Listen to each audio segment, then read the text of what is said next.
دوام 3 سال اخیر در شهر خوجند بیش از 30 شخص بی سرپناه یا به اصطلاح بومج از بیکسی و در کوچه ها افتیدند. حالا در این شهر بیش از 50 شخص بی سرپناه دیگر در کوچه به سر میبرند.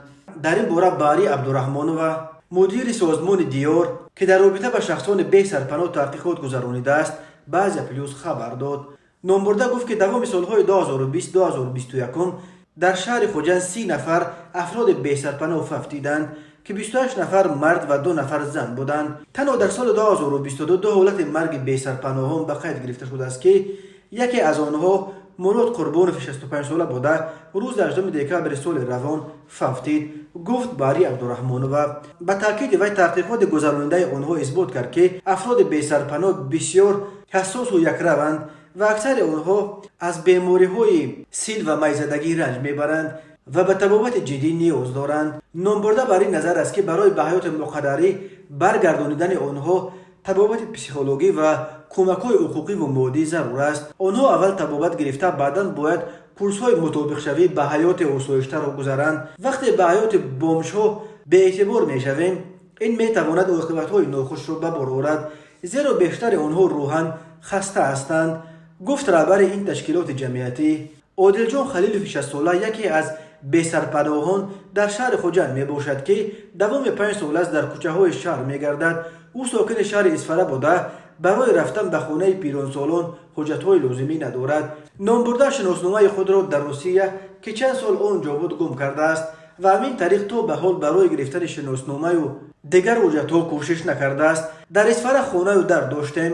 نامزدی که مادرم برای بنیاد عائله برایم انتخاب کرد برایم پسند نبود و این مرا مجبور کرد که به مسافری روم. در مهاجرت با یک زن داغستانی عائله برپا کردم.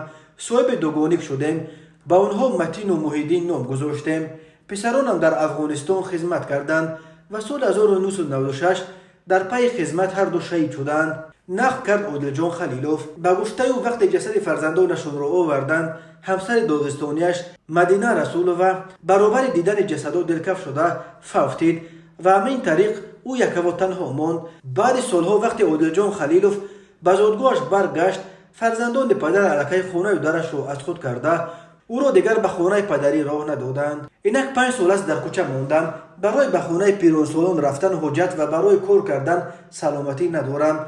حالا گرفتار بیماری فلج هستم. سالهای جوانی همچون انجینیر کار میکردم. دفترچه مهنتی هم نیز در روسیه ماند. از بس که حجت ندارم نفقه نمیگیرم. در همین سردی درون کورپه سرد در کوچه ها عمرم را گذرانیده ایستادم. میگوید این مرد بی سرپناه. یادآور میشویم که تعداد عمومی نفران بی سرپناه یا به اصطلاح بومج در ولایت سوخت حدود 500 نفر را تشکیل میدهد.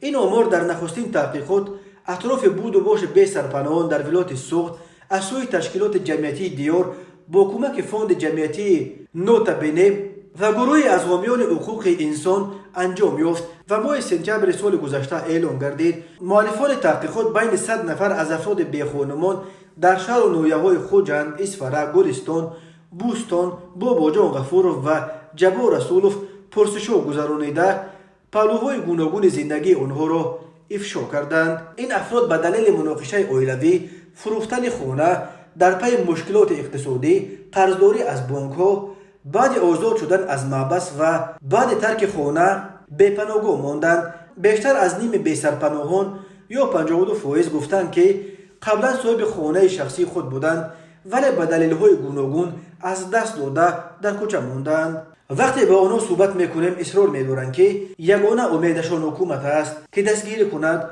حالا ما لایحه را روی دست داریم که هدفش کار با بی سرپناهان و کمک روانی حقوقی به آنها است، گفت عبدالرحمنوف.